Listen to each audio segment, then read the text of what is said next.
Mr. Speaker, the Liberal government's complacency has numbed not only themselves, but the country. When leaders stop reacting to lawlessness, Canadians stop believing it will ever end. In Richmond Centre, Marple, and beyond, I hear it every week.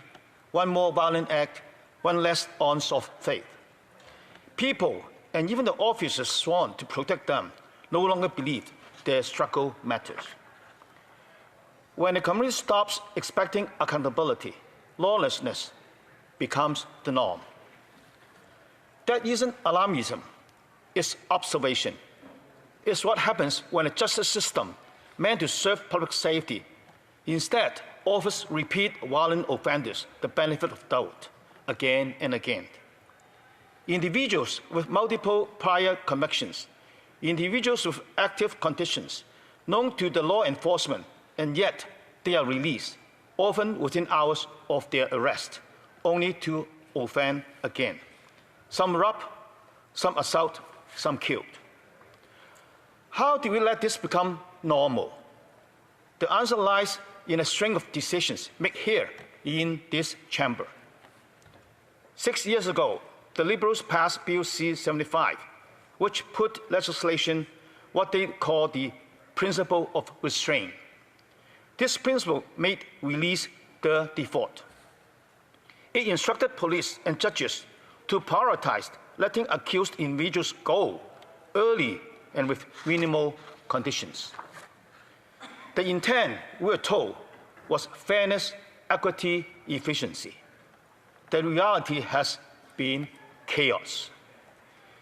Bill C-75 shifted the weight of our legal system away from public safety and toward procedural lenience.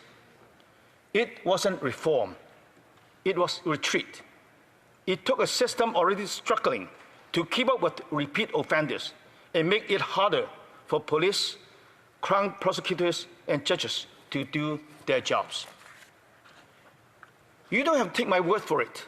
Look at the numbers in British Columbia.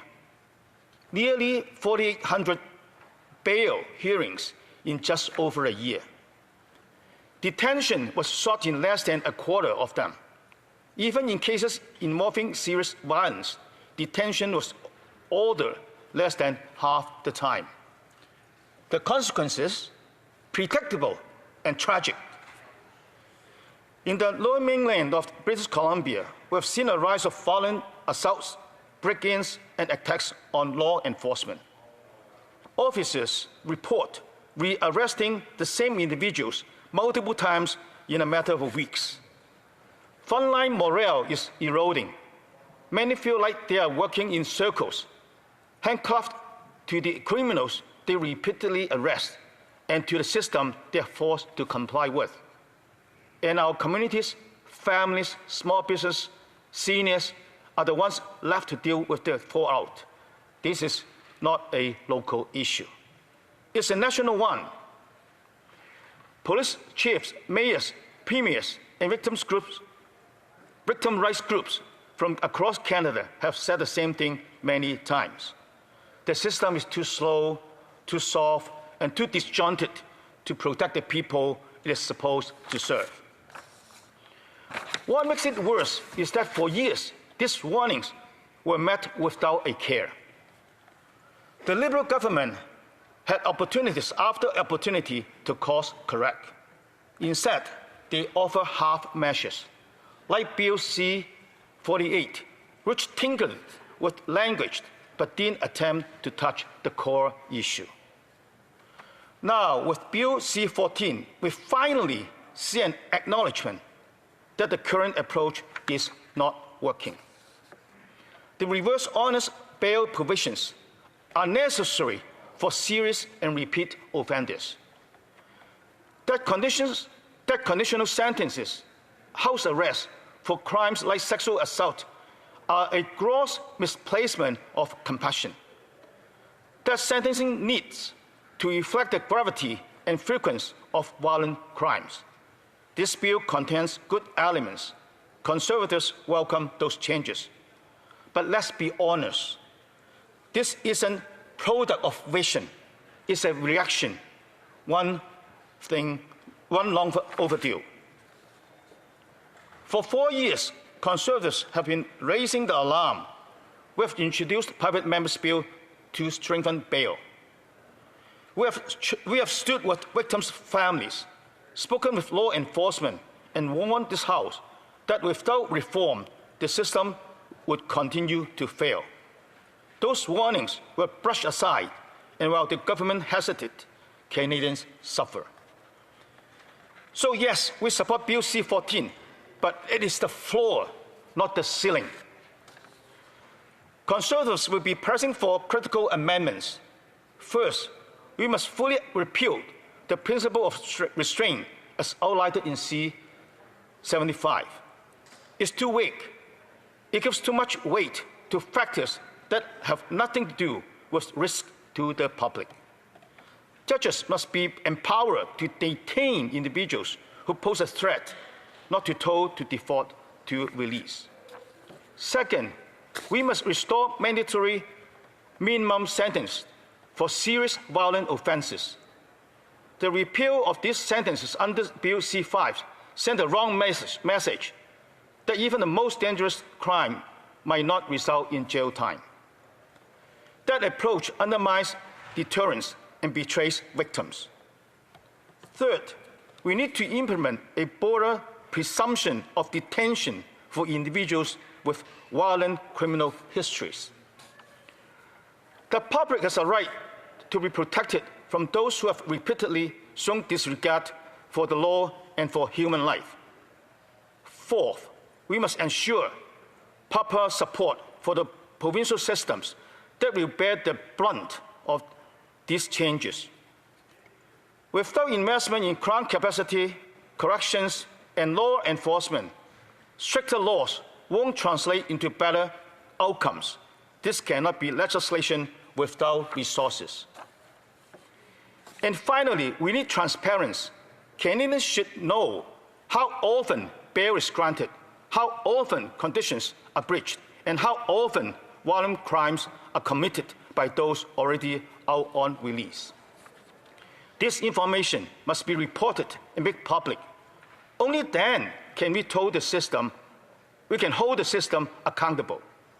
Mr. Speaker, this is not about being tough for the sake of being tough.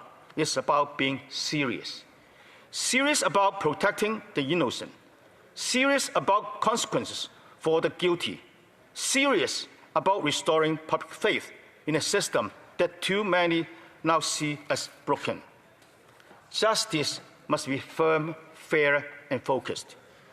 It must prioritize the safety of communities over the convenience of repeated offenders.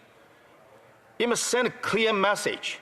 If you endanger others, if you repeatedly violate the law, the consequences will be certain and swift. This bill is an opportunity to start sending the message again, but only if we are willing to finish the work. Mr. Speaker, the people of Richmond, Santa Marple don't want more promises. They want action. They want to know that when a dangerous individual is arrested, the justice system will act to keep them and others safe. They want a government that puts victims first. Canadians have enough of revolving doors bail, enough of tragic headlines, enough of policies that offer more exhibit ramp to offenders than pathways to accountability. Let this be the moment we choose differently. Let's send Bill C-14 to committee for further scrutiny. Let us strengthen it, and let us restore the most basic promise any justice system can make to its people, that their safety matters. Thank you.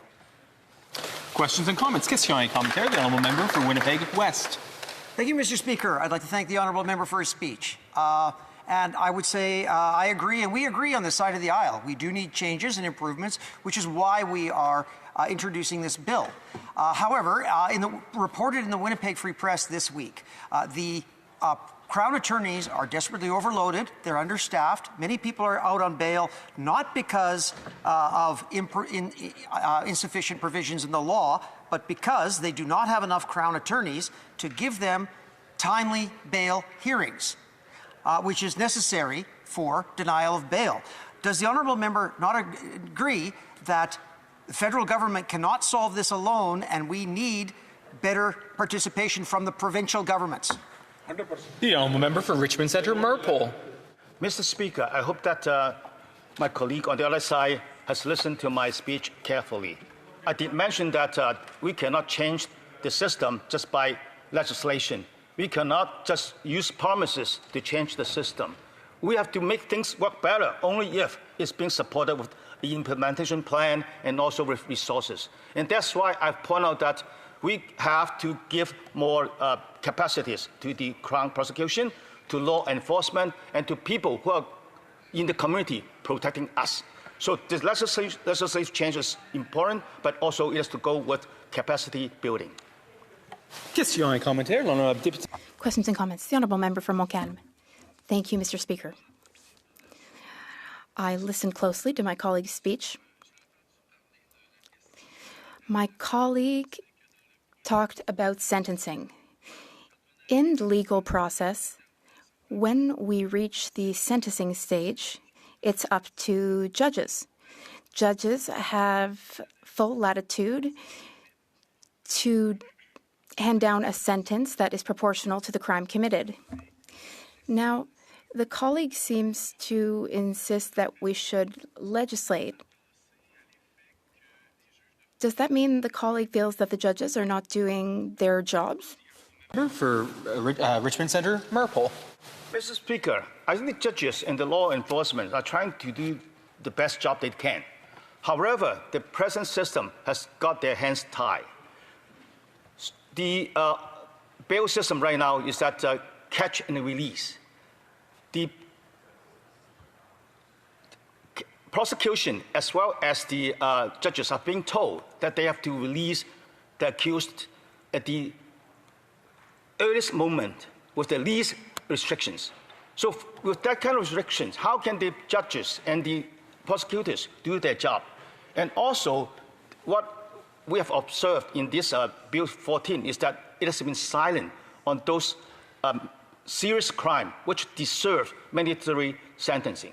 So there are two issues. One is the bail system, and the other is that there's no mandatory sentencing for those serious crimes, such as those drug kingpins. Questions and comments. The honourable member for Skeena-Bulkley Valley. Thank you to my colleague for his incredible speech and very insightful, very heartfelt. And I was an MLA in BC back starting in 2017, and we were arguing the same points to the BC government, but the BC government was blaming the federal government. And now we hear the federal government saying we need more cooperation. So it's a back and forth blame game. My question to my colleague, could we have gotten ahead of this if 4 years ago the federal government had listened to the Conservatives' recommendations? The honourable member for Richmond Centre, Marpole. Mr. Speaker, this is an excellent question. I always felt that we have a system in which the federal government, being ignorant or being incapable of dealing with the issue, and creates a problem. And the problem becomes too big. They try to blame other people. And when they cannot blame other people for the consequences, then they try to do as little as they can to improve the system. So this has been going on for years. And as I mentioned in my speech, the Conservatives have already warned this House many times that the current system and the previous suggestions or provisions as passed by the federal government was not working. And I think this is the consequences that we are seeing today.